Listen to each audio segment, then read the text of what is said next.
good morning and thank you. And I would like to join previous speakers in thanking our hosts very much indeed for giving us, and me in particular, the privilege of commenting on Morocco's role in development, particularly looking ahead to the year 2030. So I would also like to add, you will see I'm joining my colleague and compatriot George Joffe of yesterday in speaking English. And I think my reflection on this is to what extent does the language shape the thought? I'm extremely grateful to previous speakers, particularly the economists, for focusing on, as we've just heard, co-development and the structures for this. As a political analyst, I'm perhaps more concerned or more interested, since I'm not an economist, in the political conditions which will make some of this work. And perhaps to follow in George Joffe's footsteps by talking about pragmatism, I've interpreted my task this morning very much as one of answering a kind of exam question. The exam question is here, looking ahead to 2030, where will Morocco be? And to speculate with a few reflections and a few ideas and one or two suggestions as to what the implications for Morocco of that might be. And the first thing to say is, well, let's calculate how far away this is. This is 22, 23 years away. So the first thing I did was to look back 22, 23 years to see where we were.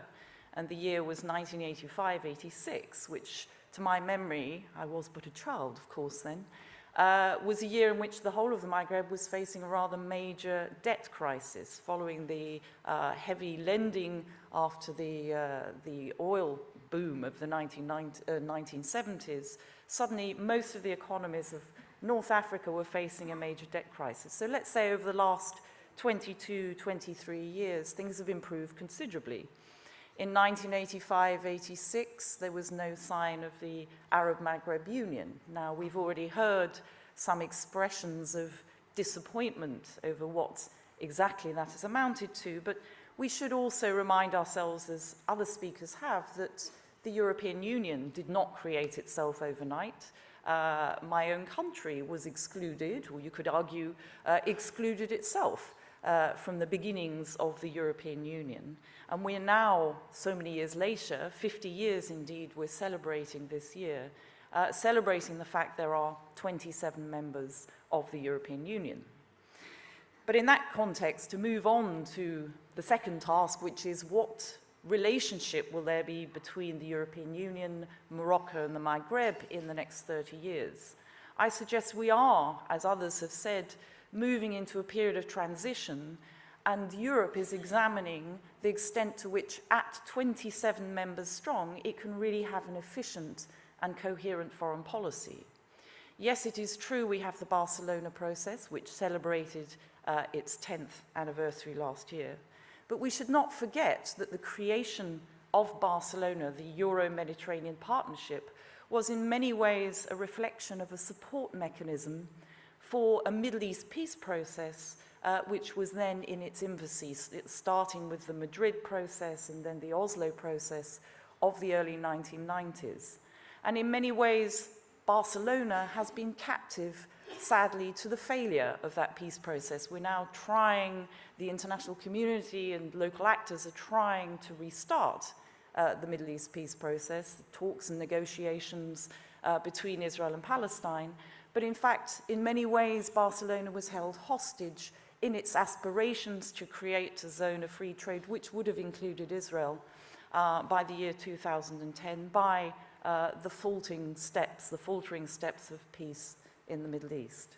So that's where we are, and I think we'll see increasingly the role of frameworks will be useful, such as Barcelona, such as the association agreements, the European neighbourhood policy, which in many ways has come to replace this, as providing, if you like, the ground rules for integration, as a kind of guarantee between both sides that there are rules of the game, there are agreements, there are undertakings, there are plans of action which have been signed up to.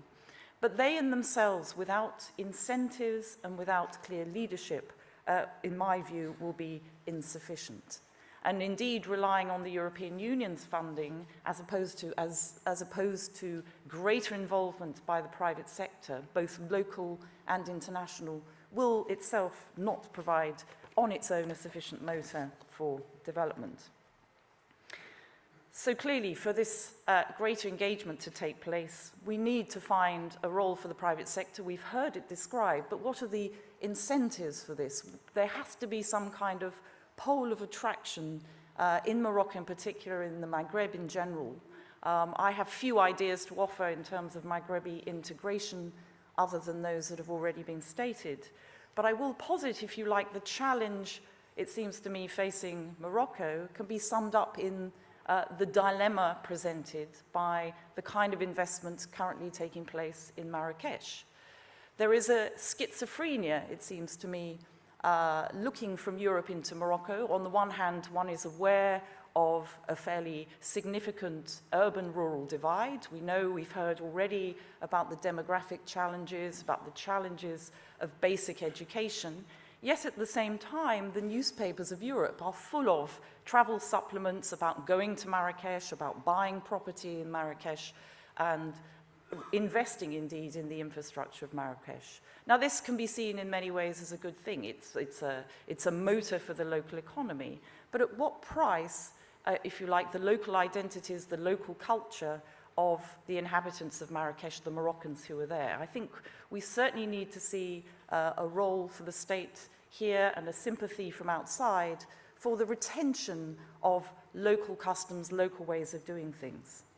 But I think the promising side of what the example of the investment in Marrakesh is showing us is the benefits of focusing, as indeed others have already said, on a quality product. In other words, far from going for a kind of investment in tourism that will attract large numbers of people, what we describe in English as bucket shop travel at very low values, it has actually attracted a higher end of the market, higher levels of investment. And it seems to me this is an area of specialization which includes the long tradition of crafts and workmanship in Morocco that could be built on for quality.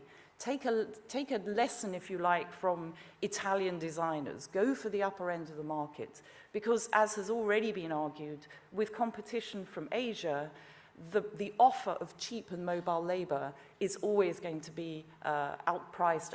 The competition, if you like, with Asian workers will outperform those here. So the key is to have an educated and skilled workforce here.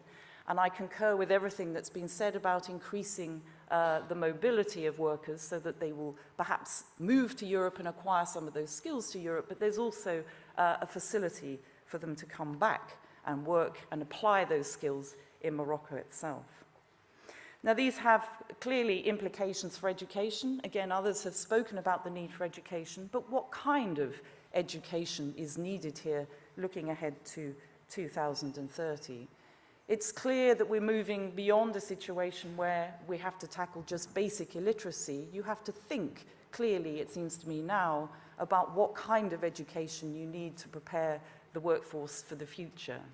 And it's very much in the hands, it seems to me, of the Moroccan state, the Moroccan authorities to decide what that looks like, rather than being on the receiving end, if you like, of the kind of offers being presented through European funding lines. I suppose my main line of argument is prioritize where you want to be in 30 years time now, or 22 years time, in 2030 now, and actually offer that plan rather than be on the receiving end of what is offered from Europe.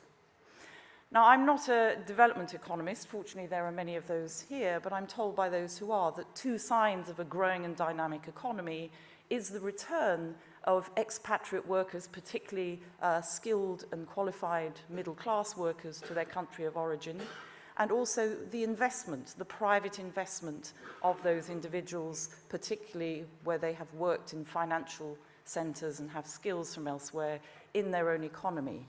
And I think the model here, perhaps, to look at is Turkey. When you see the mobility of capital there, you see the mobility, the sign of confidence that Turks investing in their own economy gives to other international investors. This clearly is a key area which has to be encouraged for the future. I think there's also a responsibility looking ahead of the state to educate individuals for the assumption of individual responsibility. Where you've had many years of state-led development, individuals will only invest and have confidence in their own abilities if they also are aware of assuming responsibility for the results. And this means also having a plan ahead for, if you like, new forms of socialization. Now, a few years ago when I was visiting Rabat, I made the observation when I saw the group of chômeurs diplômés protesting outside the parliament. Why could there not be perhaps a program for encouraging those newly out of university perhaps to use their skills to go to rural areas or deprived areas of Morocco to actually engage in the kind of social educational programs that many young Europeans do? There's quite a fashion now for young school leavers to spend a year or so before they go to university or even after university engaging in some kind of charitable activity. It is even seen as a particularly good way of enlarging their skills when it comes to the employment market. Now, when I aired this view, I was told this is socially unacceptable, and this may well be the case. It would take a lot of organizing.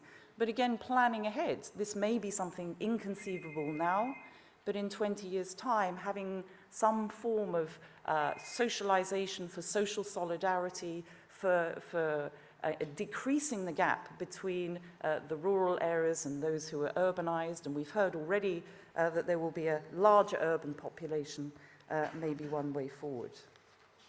Now, the reason I'm outlining the responsibility of the state to be proactive is it seems to me, in a slightly pessimistic way, that the European Union over the next few years is not only going to have its own internal difficulties catalyzing and mobilizing for its own foreign policy, it's also, when we look at the larger region, the wider Middle East, very preoccupied with what in English I call the tyranny of the three I's. It preoccupies much of my existence, and these three I's in English are Iran, Iraq, Israel and Palestine. What they're looking for in the Western Mediterranean, in North Africa, are some good news stories. They will be involved, it seems to me, if there is something very positive to be involved in. But I think we would be fooling ourselves over the next certainly 5 years if we think Europeans will fulfill their duty to engage in co-development with North Africa unless the incentives are clearly there in place. And success, as we see in the example of Marrakesh, breeds success. Where there are people enjoying the benefits of investment, others will come too. So I suppose that is my message, and look forward to discussing these things further with you. Thank you.